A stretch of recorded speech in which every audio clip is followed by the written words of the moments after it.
This episode of the Glossy Podcast is brought to you by Triple Whale. Struggling to make sense of your data? Triple Whale offers a range of solutions designed to streamline your e-commerce operations. With Sonar, for instance, you can transform your brand's meta campaign performance in just a few clicks. Learn how brands like Zox, Allen, and Paw.com get increased conversions, accurate attribution, and higher ROAS. Visit triplewhale.com/meta to learn more. That's triplewhale.com/meta.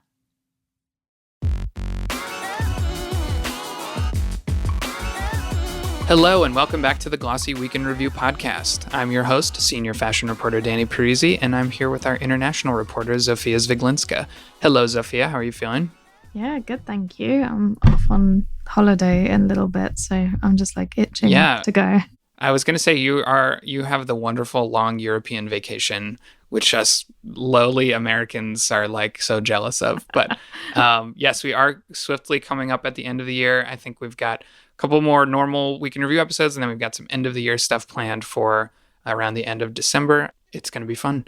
Until then, though, we have a fun episode today. We're going to be talking about Nike shutting down its NFT digital sneaker brand RTFKT, which it bought in 2021. We'll talk a little bit about that company and sort of the history of, that. It's like funny to call it history now, but that era of like NFT hype and where it is now and stuff like that. We're also going to talk about London Fashion Week announcing a ban on the use of exotic skins. And then finally, we will take a look at some of the Black Friday and Cyber Monday data that has come out this week. Let's start with RTFKT, spelled RTFKT, which was so confusing to me when I first saw it written out. But back in the halcyon days of 2021, when NFTs and crypto and the metaverse were all the rage, Nike made this surprise acquisition of RTFKT, which is a virtual sneaker brand. And it was really like the high point of that hype cycle where it felt like every fashion brand was getting into NFT, metaverse, Web3 kind of stuff. I remember that time period as just my inbox was so flooded with pitches related to it. And I think Nike buying RTFKT was definitely seen as like a big signal of like mainstream, support for that kind of wing of the industry. And then this week, they announced that they are shutting it down. They're winding it down, ending operations. Nike, I feel like, was one of the companies that went pretty hard into it. They had a platform called .swoosh to house all of their NFT metaverse kind of stuff. RTFKT was a big part of that. And then now it's kind of like just going away. So I don't know. I feel like there's a lot we could talk about there, but I feel like you covered quite a bit of this stuff as it was happening and in the years since. So what's your take on this? Yeah, I remember I actually featured one of the RTFKT founders in our Glossy 50. So I think it's quite an interesting, circle that it's come to, especially considering, I guess, the timing of this right now with crypto and both NFTs, coming around again. Like, I think that a lot of the times people talk about the crypto space and the NFT space going around in cycles. And technically, according to some data, I think that the Ethereum or maybe Bitcoin, one of the two, hit like an all-time high price-wise this week. I think that's Bitcoin is like over $100,000. Yeah, exactly. For the first time. So I think that, it's an interesting time to wind it down. For a long time, I'd say that RTFKT almost allowed Nike to get in on this very kind of unique community that they didn't have access to before. And then obviously they created .swoosh and they started to almost shift things away from RTFKT into, their own platform. And based on some insider gossip from various people I know in that kind of side of things, a lot of those like company issues were around the siloing of RTFKT with the rest of Nike. So I think it might have just been more of an operational thing where it just didn't really work team-wise to have that acquisition in there. And also, Nike has been having some pretty tough quarters over the last couple of, I'd say last year or so. So I think it's not a good time for them to continue investing in innovative products when they need to focus on brand building in a big way. Yeah, it's interesting. And I think Nike getting into that world was in part, my feeling was that it was in part kind of a defensive maneuver because Nike products were being made into NFTs by so many other companies. There was that very high profile lawsuit with StockX, where StockX was selling NFTs of Nike sneakers, and their argument was like, well, these are tied to real sneakers that we own, so it's okay. And Nike was like, no, the NFT is a new product that's just like using our imagery. So that was like a whole thing between them. So I think Nike was like, our stuff is like being made into NFTs anyway, so we might as well like, you know, have our own official kind of take on it. But you're right that we talked about the Trump administration coming in being flush with crypto cash, and Trump promising to be like the most crypto friendly president ever. Does feel like it is reviving some of that world a little bit. Although I think crypto feels like it's coming back, but NFTs, I don't know if it is to the same degree. I think there is a little bit of a bump to prices, but it's like they've dropped like 98% in value since 2021. So I don't know how big of a deal that is. It is also kind of like one of those things where it's like, what's the actual use of it? And like crypto, I feel like for all of its faults does have some sort of value in that it's like money. I mean, it's not really, it's kind of a speculative asset, but NFT, I feel like the value of that was kind of like, once people woke up from it, it was like, what is the point of this again?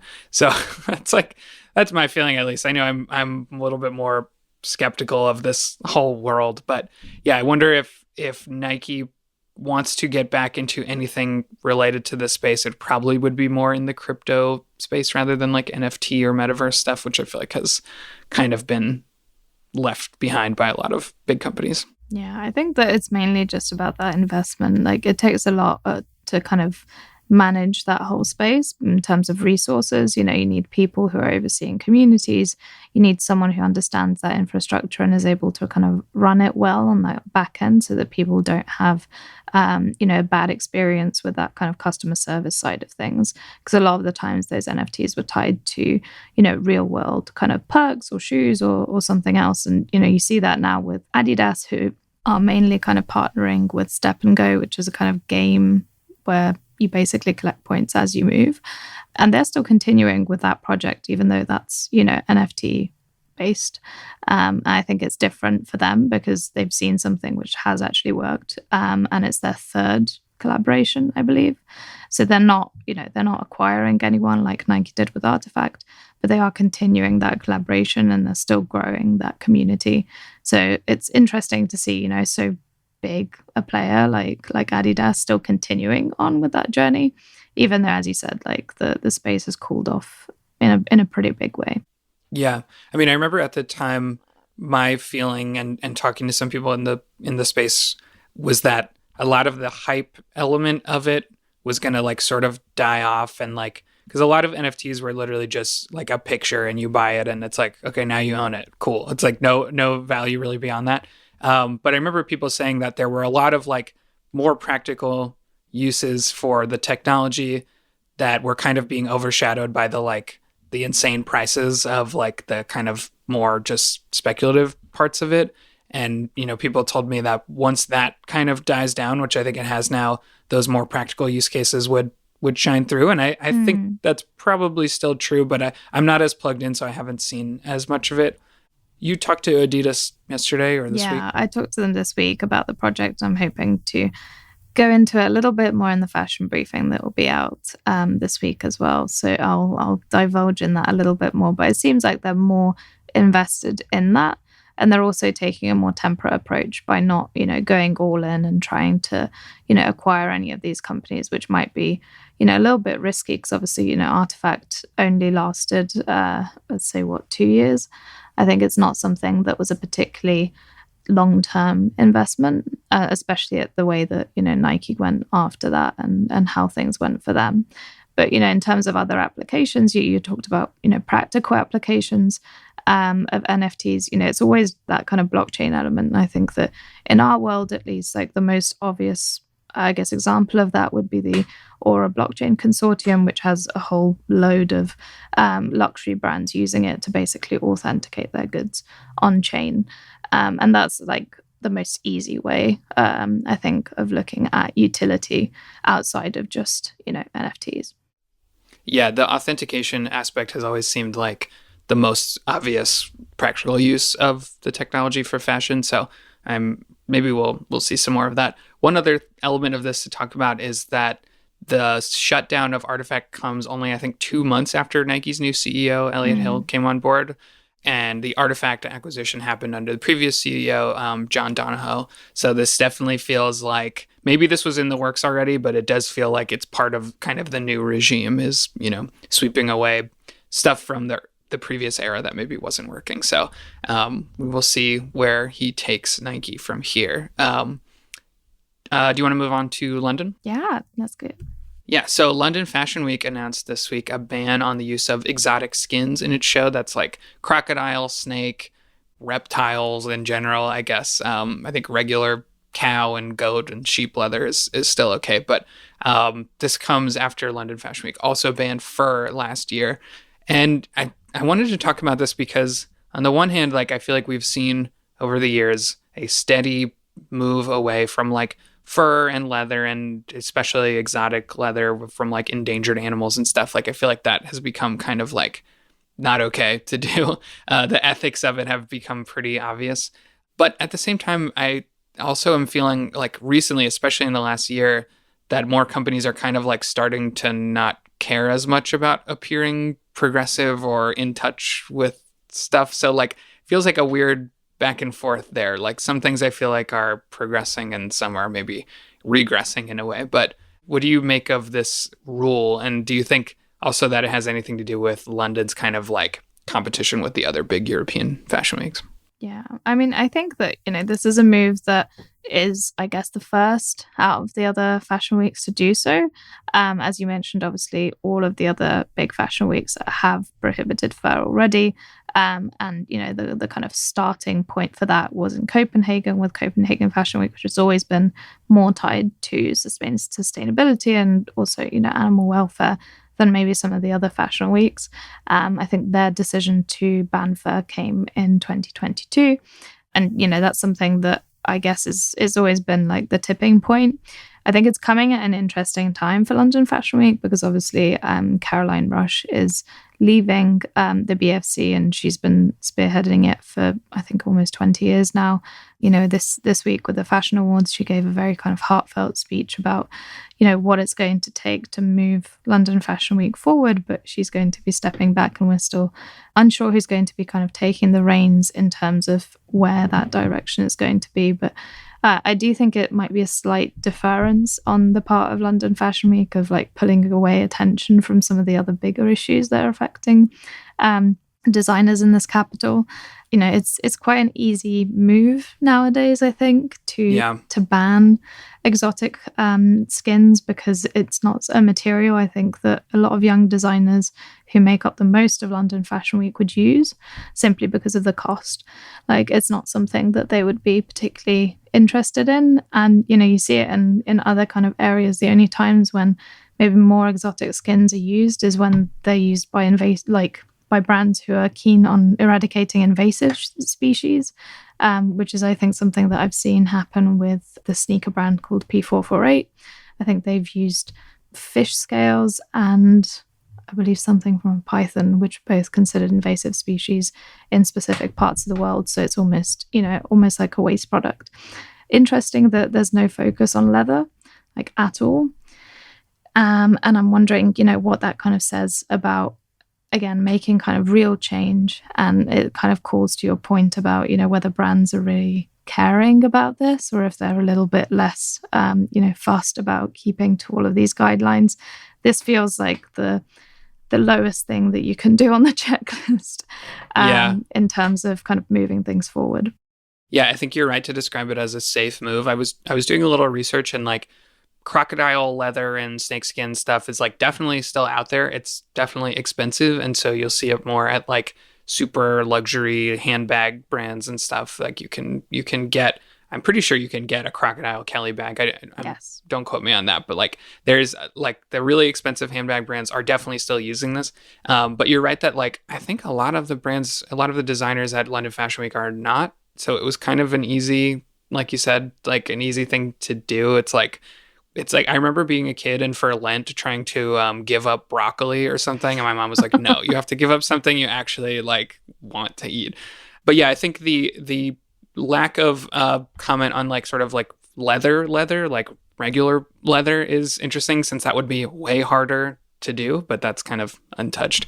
And then, I feel like there's been, in the last 5 or 6 years that I've been covering the industry, it's like there was a narrative of like brands need to be more socially conscious. They need to show their values. Consumers want to like buy from brands that share their values, etc. And like, I feel like just in the last year, maybe a little longer, there's kind of been a move away from that. Like maybe you could tie it to Trump winning. You could tie it to like, I don't know, the resurgence of kind of the far right across like the Western world a little bit.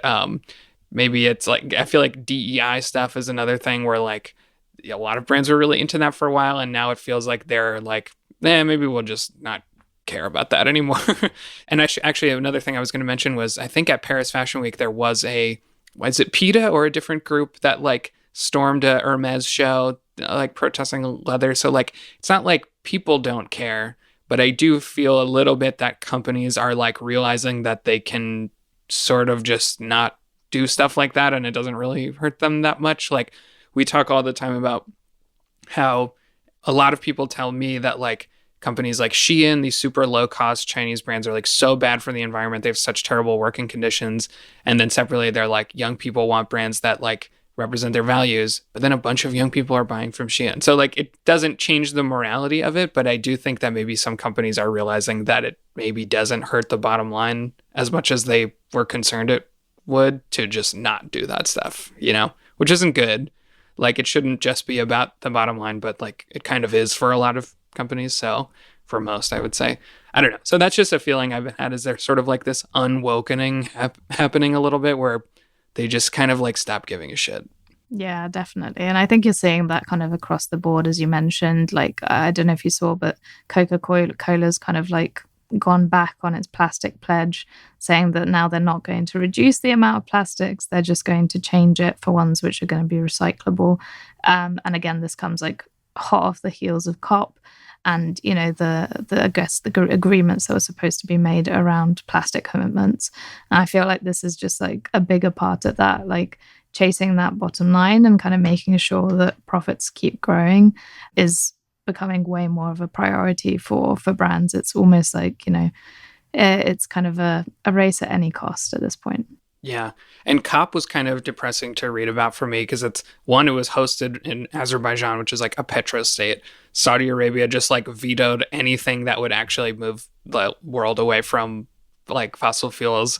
There was like so many lobbyists for fossil fuel companies there, and it's just like nothing got done.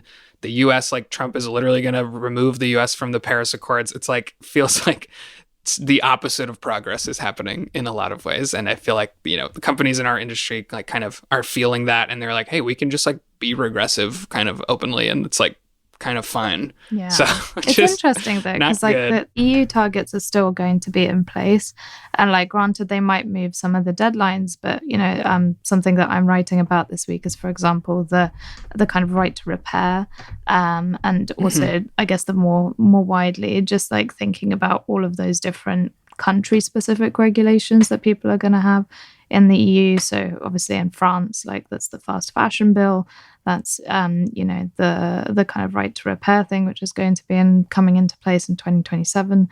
All of these things are going to be affecting global brands, and I think that with like the digital product passports and generally like a small motion of countries kind of trying to do their bit, I guess in this world right now, when every company is going to be globalized, it doesn't really make sense for them to make two sets of products.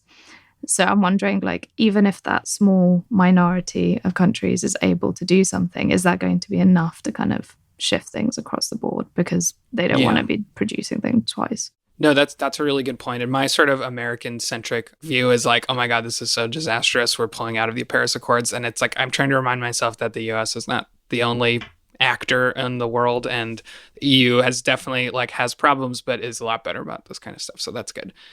let's move on. Our last topic, I want to talk a little bit about Black Friday and Cyber Monday since it just happened.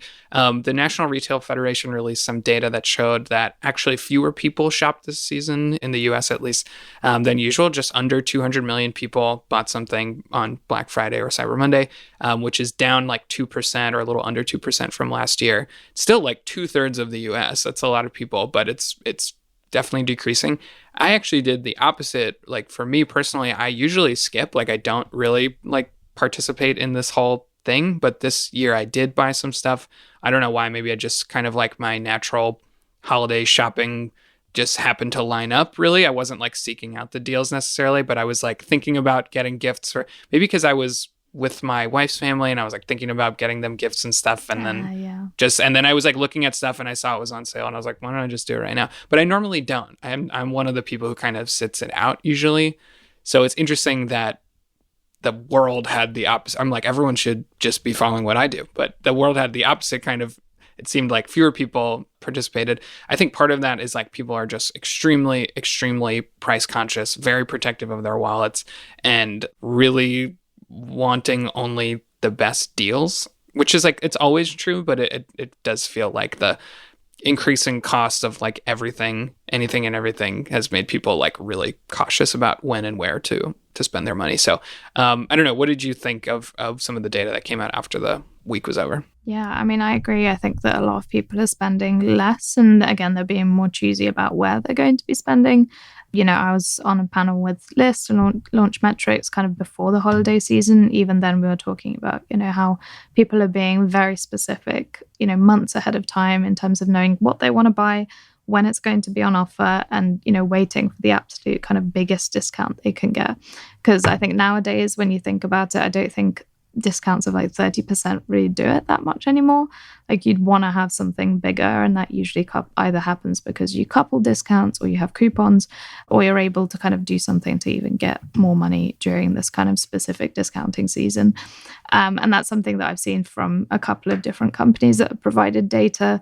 There's this financial AI app called Clio, who've said that, a lot of the kind of spending has gone down, that shopping categories in general were down 30%, and that, even retailers in the kind of fast fashion space, which is something that we cover a lot, Temu has remained in that like top 15 of retailers, but other ones like Shein, Forever 21, Zara, and they were all kind of down. I think Zara was down 29%, Forever 21 was down 36%. So it's quite significant considering, I guess, the kind of expansion of discounting strategies. I recently wrote a story about like the types of discounting strategies that are available right now via Temu and Shein and AliExpress. It is insane. Like some of those prices are down 90%. And they also do daily offers and like specific discounts if you like engage with the app. So I feel like that's somewhere where even if those customers are not keen on buying through there with like rock bottom prices, I think that that's a pretty good indicator of what kind of trends are happening right now. No, I think you're totally right that like the level of discount is a big factor. And I was thinking about how I think this is always the case, that the customer and the retailers have a little bit of opposing interests. Like the customer wants the deepest discount and the retailers want to not discount. Like obviously they want to make the most money. But I think particularly recently and the like sort of economic environment is like really pushing those two apart, where like prices are higher in the US, wages are stagnated for many, many years now. So like people only want to get something when it's like 70% off or something. And then in the meantime, a lot of the retailers and like the business environment, the focus has shifted a lot toward profitability. And if you're not profitable, like you need to get there because there's not as much like venture capital flowing around and stuff. So the retailers don't want to discount. They're trying to get the most margin as they possibly can. They're less willing to give up margin in exchange for like growth or scale. So I don't know. It feels like I definitely heard about some companies like, we're doing a lighter discounts this year. It's only going to be 10% or 20%. And it's like, no one's going to show up for that because they're either going to go to the companies that are discounting way deeper, or they're going to go to like Temu or something like that. Yeah. And the other thing is it's always kind of about opportunistic shopping when you're kind of doing things around Black Friday. So again, like making sure that you have all of that convenience kind of set up around the customer experience. So whether that's, is your product available to shop on Instagram Shop? Is it available through Shopify? Like, is that checkout process like as simple as you can get it?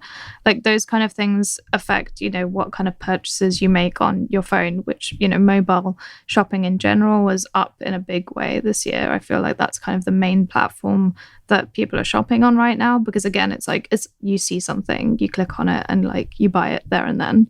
Guilty as charged. I bought something from Isamaya like with that. Yeah. Yeah, and I think that I saw some data that like foot traffic at brick and mortar Black Friday shopping was down like 3% or something.